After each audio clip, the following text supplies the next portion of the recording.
Selamat pagi. Pada kesempatan kali ini saya akan mempresentasikan mengenai balance scorecard.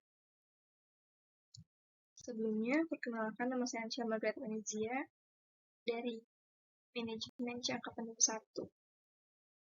Pertama yang akan kita bahas yaitu balance scorecard berasal dari dua kata, yaitu balance atau berimbang, yang artinya adanya keseimbangan antara perspektif keuangan dan non-keuangan, antara performance jangka pendek dan panjang, antara performance bersifat internal dan yang bersifat eksternal.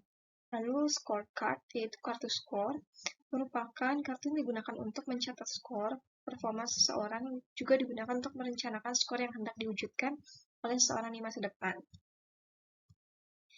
Jadi, balance scorecard adalah salah satu alat manajemen untuk membantu dalam mengimplementasikan strategi bisnis dengan mempertimbangkan 4 perspektif yang saling berhubungan untuk mencapai tujuan yang diinginkan.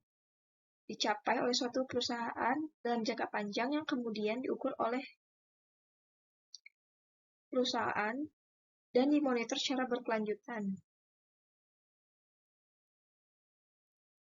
4 aspek penting BCS. Yang pertama, itu ada financial perspective atau perspektif keuangan, lalu ada customer perspective, perspektif pelanggan, internal business perspective, perspektif proses bisnis internal, learning and grow perspective, perspektif pembelajaran dan pertumbuhan.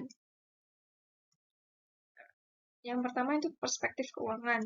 Menurut Kaplan dan Norton tahun 1996, balance scorecard tetap mempertahankan ukuran finansial sebagai suatu ringkasan penting kinerja manajerial dan bisnis.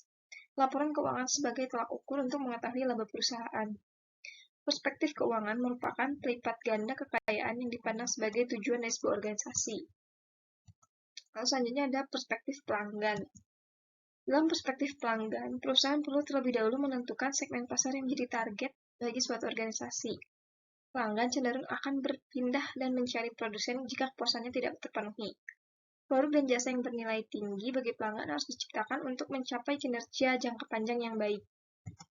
Selanjutnya, perspektif proses bisnis internal. Perspektif yang memiliki tujuan dan ukuran menerjemahkan strategi perusahaan yang ditunjukkan untuk memenuhi harapan para pemegang saham serta pelanggan. Dalam hal ini, manajemen mengidentifikasikan proses bisnis internal yang kritis dan bisa diandalkan perusahaan. Pendesainan perspektif ini penting dilakukan oleh mereka yang mengetahui secara mendalam misi dari perusahaan tersebut.